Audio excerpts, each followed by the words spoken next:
necessities of life to those that you and your bosses refuse to provide. You're breaking his rights. Respectful social He's allowed to Stand get... back from me a little bit. I need 8 feet. Whoa. I need 8 feet. Stand back.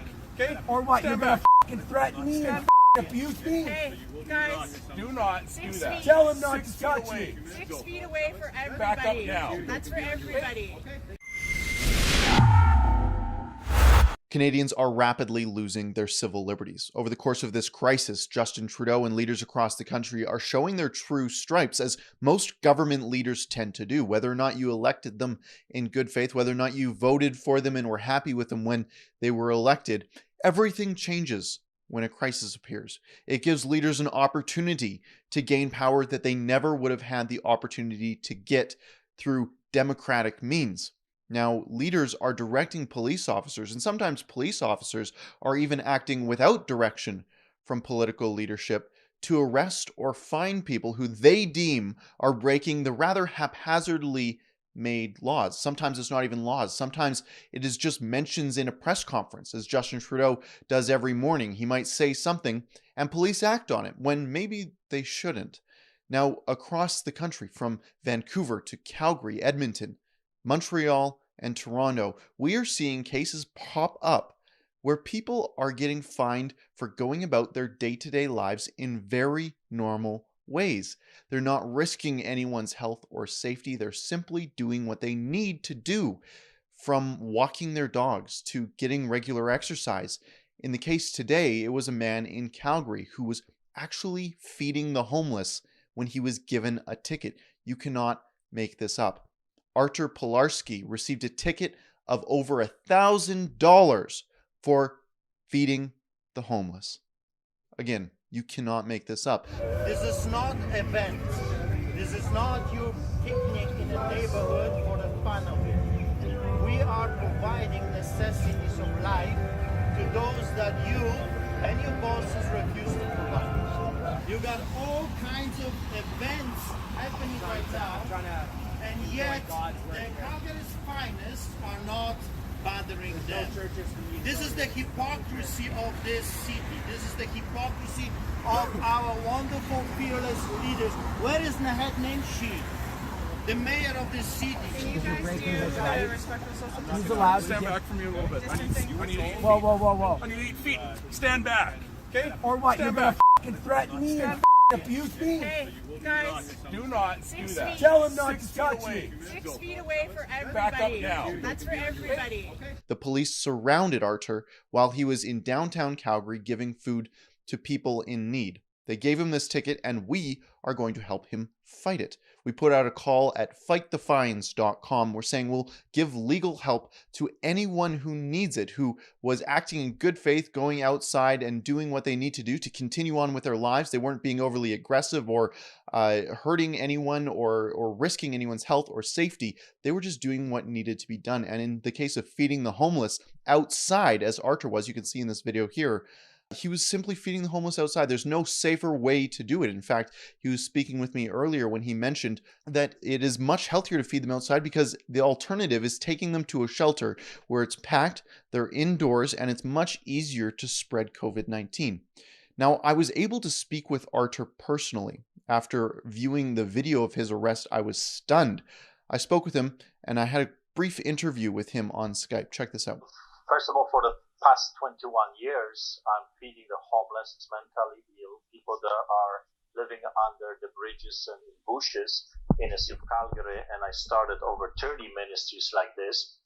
It's called Street Church. We are taking the church to the streets, and at the same time, we're feeding thousands of people every single week. I have been doing this for the past 21 years, and of course, that's what I was doing on Friday when 12 armed officers with gloves, tasers, ready to tackle me down came announcing that this gathering is illegal.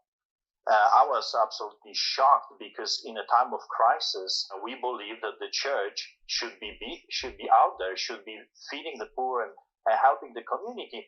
And be mindful, I'm doing this for 21 years without receiving taxpayers' money. I'm doing this as a volunteer. I have 100 volunteers. We're feeding thousands of people. We charge nothing. We do not receive any subsidies. we do not receive any money from the government. In fact, every time, 4 times a week that I go to the streets to feed the people, to feed Calgarians, Canadians that are in need, I'm paying a fee to the city of Calgary.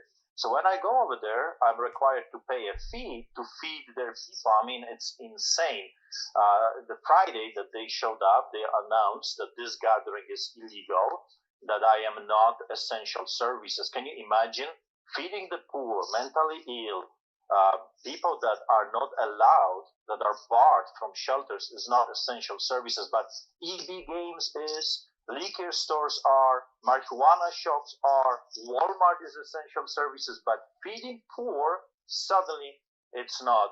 I was surrounded by 12 officers. I mean, it was a scary experience, I'm telling you. I've had my runs with the authorities, but they came totally different. They were ready to tackle me down.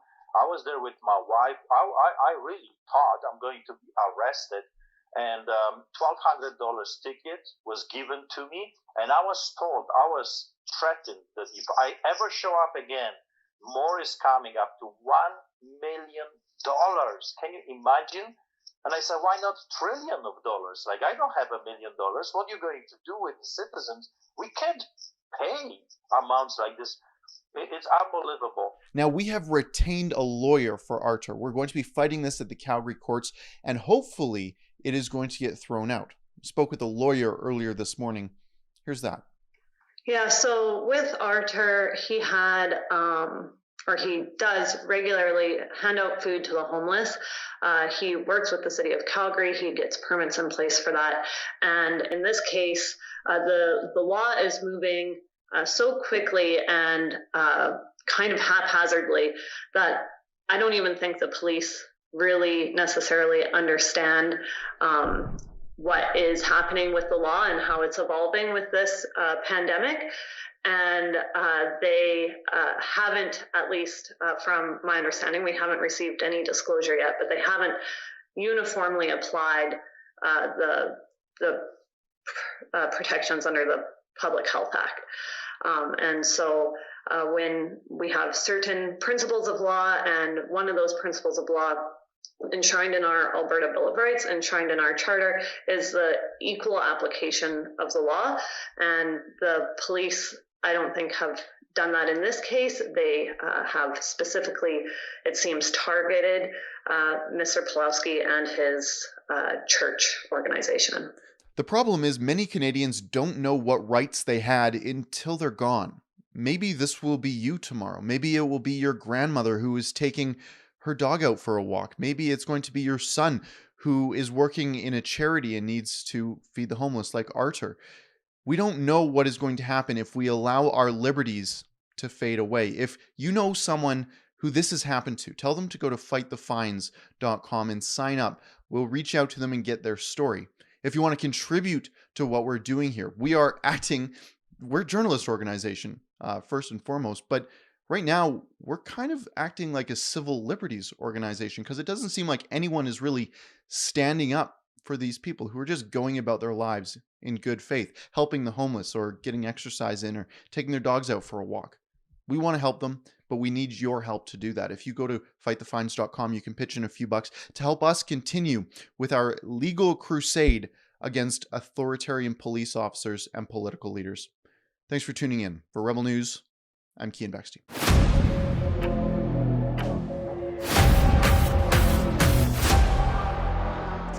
Go to fightthefines.com, and if you could pitch in a few bucks, that would go a long ways. I know times are tough right now, but our civil liberties are worth it.